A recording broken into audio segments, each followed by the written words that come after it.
இந்தா கோயில் காசு வசூல் பண்ணது 4 லட்ச ரூபாய் இதுல இருக்கு, கொண்டு உள்ள வை, நாளை கோயில போய் கணக்கு காட்டிடலாம். ஏங்க வசூலான கணக்கு உங்களுக்கு மட்டும் தானே தெரியும். இதுல ஒரு 2 லட்ச ரூபாய் எடுத்து வச்சுக்கிட்டு 2 லட்சம் மட்டும் கொண்டு போய் கொடுங்க. இல்லம்மா, அதெல்லாம் ரொம்ப தப்பு. என்னங்க நீங்க இப்படி பொழைக்க தெரியாத ஆளா இருக்கீங்க.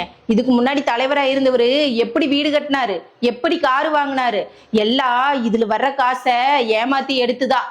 அவர் எப்படி வீடு கட்டினாரு, அவர் எப்படி கார் வாங்கினாருன்னு பார்த்த நீ, அவர் இப்ப எப்படி வாழ்றாருன்னு பார்த்தியா? அவருக்கு பக்கவாதம் வந்து கைகால் வரல, அந்த அம்மாவுக்கு கேன்சர், அவர் பையன் ஒரு ஆக்சிடென்ட்ல இறந்துட்டா.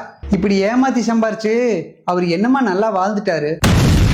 ஒன்று மட்டும் நல்லா தெரிஞ்சுக்கமா, இங்க மற்றவங்களை ஏமாத்துறக்கு நிறைய பேர் இருக்காங்க, ஆனா ஏமாத்தி நல்லா வாழ்ந்ததா ஒருத்தனும் இல்லை.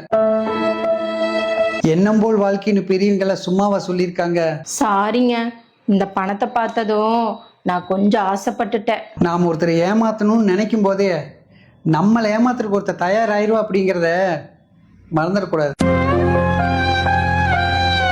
நேர்மைங்கிறது ஒரு போதை, அதுக்கு நான் ரொம்ப அடிமையாயிட்டேன். இனிமே அதிலிருந்து என்னால் வெளியில் வர முடியாதுமா. கொண்டு உள்ளவை. சத்தியத்தை நீங்கள் காத்திருந்தால் சத்தியம் உங்களை காத்திருக்கும்.